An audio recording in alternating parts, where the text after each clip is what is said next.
For some, the sound of a hospital can be overwhelming with monitors beeping and staff going in and out of rooms, just the hustle bustle. But near Myrtle Beach, South Carolina, a harpist is changing the mood, one pluck at a time. Tisha Powell shows us how in today's Aging Untold Extra.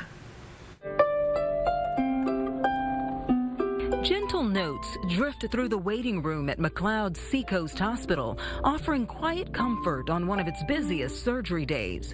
The music comes from Peg Mann. She's a hospital volunteer who starts her shift early, escorting patients, pushing the comfort cart, and then bringing her harp to life.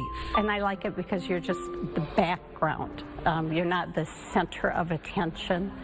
That's not my cup of tea. Peg plays relaxing songs, some religious music, and her favorite, Angel's Hymn.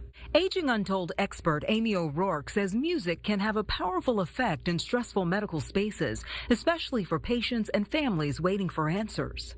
So music calms the nervous system. People are scared and they're anxious in the hospital setting, and music brings peace, calms them down, gives them a feeling of safety and comfort. Peg says this is where she feels called to share her music.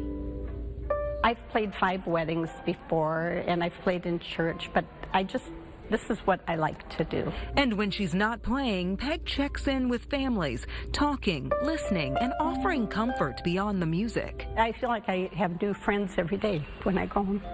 O'Rourke says that sense of purpose matters too, because volunteering can support emotional well-being as we age.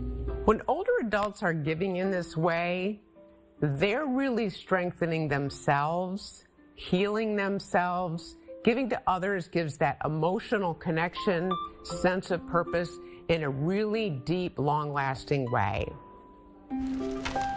Beautiful. If this interests you, you can watch Aging Untold Extra right here on KLTV and KTRE. The show airs every weekday afternoon at 2:30.